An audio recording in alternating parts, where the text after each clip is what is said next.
যেটা হচ্ছে যে আমাদের শামসারগঞ্জে ফারাক্কা এবং সুতি বিভিন্ন জায়গায় কয়েক বছর থেকে যে নদী ভাঙন চলছে, সে নদী ভাঙন যখন শুরু হয় তখন আমরা দেখতে পাই যে বিভিন্ন রাজনৈতিক নেতারা সেখানে যায়, পরিদর্শন করে এবং বিভিন্ন রকম ছবি তুলে।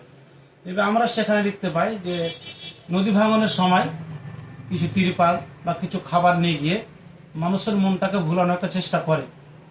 কিন্তু যে সমস্ত রাজনৈতিক নেতারা তথা শাসক দলের যে সমস্ত রাজনীতিরা এই কাজগুলি করছে, আমি তাদেরকে বলবো যে আপনারা এটা অবশ্যই ভাবতে হবে আপনাদেরকে, কারণ ওই তিরপাল দেওয়াটা আপনাদের কাজ নয় এবং কিছু খাবার দেওয়াটা আপনাদের কাজ নয়। আপনাদের কাজ যে স্থায়ী একটা সমাধান এটা করতে হবে। আমরা দেখতে পাই যে শামসারগঞ্জে শাসক দলের দুটা গোষ্ঠী চলছে, শাসক দলেরই, এবং দুটা গোষ্ঠী নদীর যে স্থায়ী সমাধান হবে এই নিয়ে তাদের একটু কোনো বক্তব্য কোনো কথা নেই।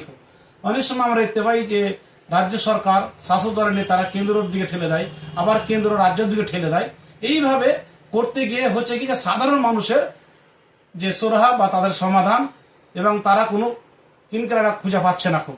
ফলে শাসক যারা ক্ষমতায় আছে তাদেরকে বলবো যে টালবাহানা না করে স্থায়ী একটা সমাধানের ব্যবস্থা করুন।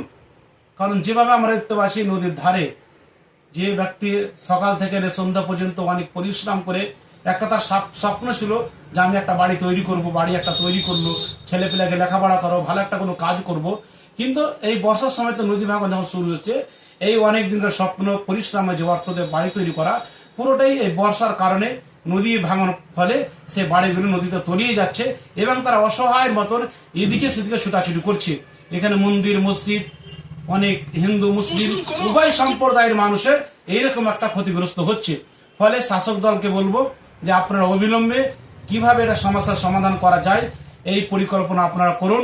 কারণ বর্ষার সঙ্গে যে আপনারা কিছু খাবার দিয়ে এটা সমাধানের রাস্তা নাই। আমরা বিগত দিনে অনেক আন্দোলন করেছি, আগামী দিনে আমাদের করার পরিকল্পনা অনেকে আছে। ফলে শাসক দলের উচিত হবে এটা সমাধান করার। এটা আমি আপনাদের কাছে আকুল আবেদন জানাচ্ছি।